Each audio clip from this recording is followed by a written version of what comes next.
नमस्कार दोस्तों, समस्या चाहे जो हो हमें लड़ने का तरीका आनी चाहिए, क्योंकि हारा वही है जिसने लड़ा ही नहीं है। आज हम पढ़ेंगे साबुन के बारे में, साबुन कैसे बनाया जाता है। चलिए शुरू करेंगे।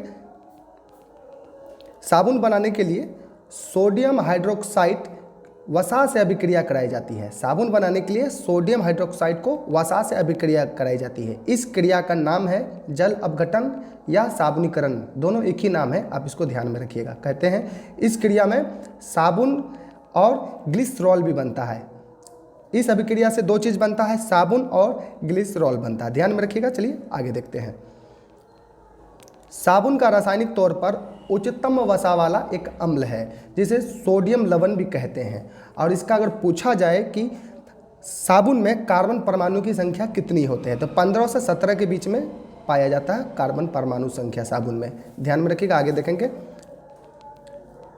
साबुन केवल मृदु जल में ही उपयोगी होते हैं। अगर पूछा जाए कि साबुन किस जल में उपयोगी होते हैं, तो केवल यह मृदु जल में ही उपयोगी होते हैं, क्योंकि कठोर जल में वे अघुलनशील अवक्षेप बनाते हैं। कठोर जल में अघुलनशील अवक्षेप बनाते हैं और यह अवक्षेप उच्चतम वसा अम्ल के कैल्शियम व मैग्नीशियम लवण के होते हैं कठोर जल में, जिसके कारण इसमें झाग नहीं बनते हैं और धुलाई भी नहीं हो सकता। जब झाग नहीं होगा तो ठीक से साफ भी नहीं होगा।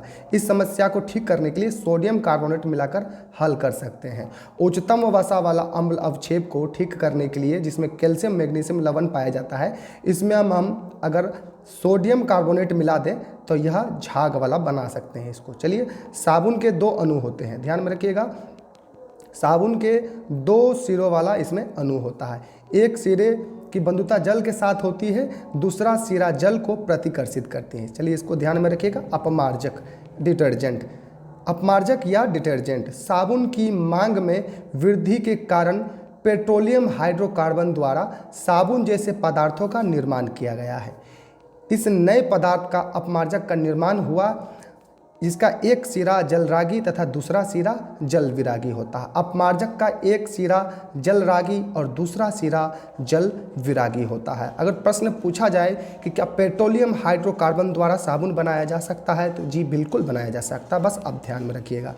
आगे देखेंगे कि ये कठोर जल, साबुन कठोर जल द्वारा अच्छी सफाई, यह मतलब कि अपमार्जक जो है कठोर जल में भी अच्छी सफाई कर सकते हैं अपमार्जक, क्योंकि यह कैल्शियम तथा मैग्नीशियम लवणों के साथ अविलेय पदार्थ नहीं बनाता है, इसलिए अपमार्जक कठोर जल में भी साफ कर सकता है अच्छे से।